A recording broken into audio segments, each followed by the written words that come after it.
ದುಃಖವನ್ನ ದೂರ ಮಾಡುವಂತ ದೇವಿ ದುರ್ಗಾದೇವಿ.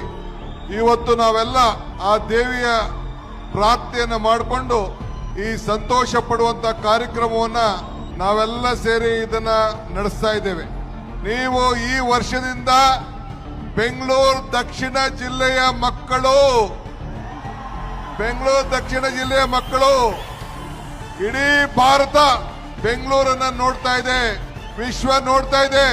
ನಿಮ್ಮ ಹೆಸರನ್ನ ನನಗೆ, ಬಾಲಕೃಷ್ಣರವರಿಗೆ, ಯೋಗೇಶ್ ಅವರಿಗೆ, ನಮ್ಮ ಇಕ್ಬಾಲ್ ಹುಸೇನ್ ಅಧಿಕಾರ ಕೊಟ್ಟದಕ್ಕೆ ನಿಮ್ಮನ್ನ ಬೆಂಗಳೂರು ಜಿಲ್ಲೆಯ ಮಕ್ಕಳಾಗಿ ಮಾಡಿ ನಿಮ್ಮ ಋಣ ತೀರಿಸಂತ ಕೆಲಸವನ್ನ ಇವತ್ತು ನಾವು ಮಾಡಿದ್ದೇವೆ.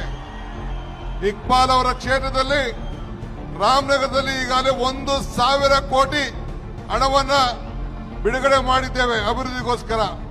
ಬಾಲಕೃಷ್ಣ ಅವರ ಕ್ಷೇತ್ರದಲ್ಲಿ 1,300 ಕೋಟಿ ರೂಪಾಯಿ ಹಣ ಬಿಡುಗಡೆ ಆಗಿದೆ. ಚನ್ನಪಟ್ಟಣದಲ್ಲಿ 1,000 ಕೋಟಿ ರೂಪಾಯಿ ಬಿಡುಗಡೆ ಆಗಿದೆ. ಆ ರೀತಿ ಇವತ್ತು ಅಭಿವೃದ್ಧಿಯ ಪಥಕ್ಕೆ ನಿಮ್ಮನ್ನ ತೆಗೆದುಕೊಂಡು ಹೋಗುವಂತ ಕೆಲಸವನ್ನ ನಾವು ಮಾಡ್ತಾ ಇದ್ದೇವೆ.